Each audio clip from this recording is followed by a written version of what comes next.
Hello mga kaligaya, in this video you will witness kung paano gawin ng isang Indian National ang tinapay dito sa street ng Gladprow 109 Alley Lane 3. Ayan mga kaligaya, tingnan nyo ha, ayan, minamano-mano lang niya ang paggawa ng bread na ito or parang pancake na din. Ayan mga kaligaya, tingnan nyo. Ay, ginalingan talaga ni Uncle dahil naka-video tayo sa kanyang ginawa. Ayan, tingnan nyo talaga mga kaligaya, permanent di siya dyan. Ayan, kung gusto nyong tikman na yan, ay punta lang kayo na Gladprow 109 Alley Lane 3. Nandun siya mga kaligaya every night. Ayan, tingnan nyo ha.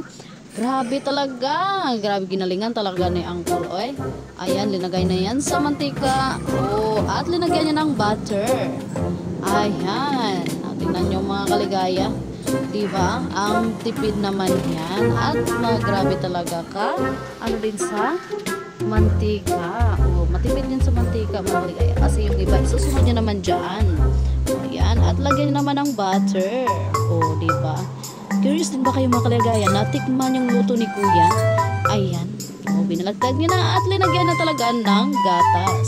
Grabe, condensed milk yung linagay niya dyan. Ayan. Kaya, ayan, while pinaano niya sa drain niya yung mantika at linagyan niya naman ng gatas. O, dinamihan niya mga kaligaya. O, diba? Ayan ang looks niya. At pinutusan na niya ng papel. O, diba? O, yun. Good thing yan mga kaligaya kay ma-absorb din ng papel or hindi yan ordinaryong papel kundi special na paper yan para sa pag-absorb ng excess oil. Ayan, mayroon pa. Next na, kanyang isasalang sa kanyang hot pan. Oh, linagyan naman ulit ng gatas. Grabe talaga mga kaligaya. Manipis at malinamnam yung banana bread or banana pancake na yan.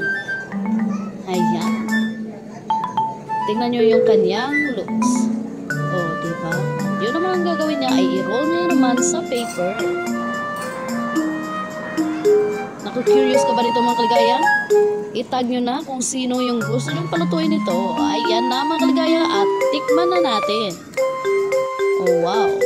Pagka-open pa lang, kala mo egg. Ayan. Yun pala ay napakasarap na tinapay.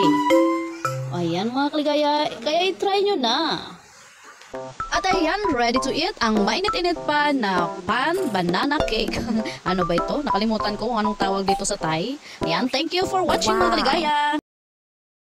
Thank you for watching mga kaligaya.